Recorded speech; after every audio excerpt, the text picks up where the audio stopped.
Considérons plusieurs des choses qui sont déclarées au sujet de l'Antichrist. Mes petits enfants, c'est ici la dernière heure. Vous avez entendu dire que l'Antichrist doit venir. Et dès maintenant, il y a plusieurs Antéchrists. Qui est le menteur sinon celui qui nie que Jésus est le Christ? Voilà l'Antichrist. 1 Jean 2, 18 et 22. Tout esprit qui ne confesse pas Jésus n'est pas de Dieu. C'est là l'esprit de l'Antichrist. 1 Jean 4, 1, 2. Que personne ne vous séduise en aucune manière. Car il faut qu'auparavant, l'apostasie soit arrivée. Et qu'on ait vu paraître l'homme de l'iniquité, le fils de la perdition, l'adversaire, qui s'élevant au-dessus de tout ce qu'on appelle Dieu, qu'on adore, va jusqu'à s'asseoir dans le temple de Dieu, se faisant passer lui-même pour Dieu. Cet impie apparaîtra avec la puissance de Satan, opérant toutes sortes de miracles, de signes et de prodiges menteurs. 1 Thessaloniciens 2, 3, 4 et 9. Dans ces passages, nous apprenons 4 choses. L'Antichrist est premièrement un esprit. L'Antichrist est l'expression d'un principe. L'Antichrist est un caractère d'homme. L'Antichrist a en vue un royaume ou la domination du monde. Le premier point relie directement l'Antichrist avec les forces mauvaises. Il n'est pas de Dieu.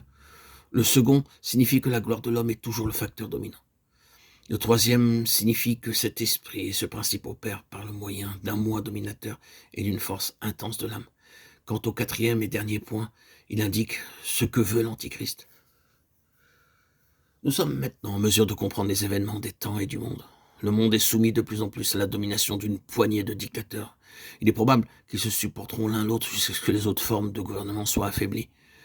Mais il arrivera un point où ils seront éliminés l'un l'autre, jusqu'à ce qu'il n'en reste qu'un seul qui sera suprême, c'est-à-dire un seul représentant du système humain.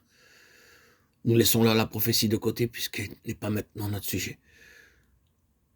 Mais il est nécessaire de toucher à cette question. N'est-il pas significatif que dans le domaine qui parle de Dieu, il n'y ait pas aujourd'hui de géants reconnus en ce qui concerne l'autorité spirituelle? Quelques-uns d'entre nous sommes entrés dans notre ministère juste à la fin d'une génération qui en avait connu. Nous ne mentionnons pas de nom, mais il y a eu sur notre terre pendant plus d'une génération un grand nombre de docteurs de la Bible, de pionniers, missionnaires et de puissants prédicateurs. Il y en a eu une brillante ligne et leur œuvre subsiste encore aujourd'hui. Mais nous avons vu les derniers d'entre eux sortir de cette scène et ils ont peu, s'ils en ont, de successeurs. Il nous arrive parfois de crier à Dieu afin qu'il suscite des hommes qui puissent répondre aux besoins spirituels actuels. Pourquoi en est-il ainsi?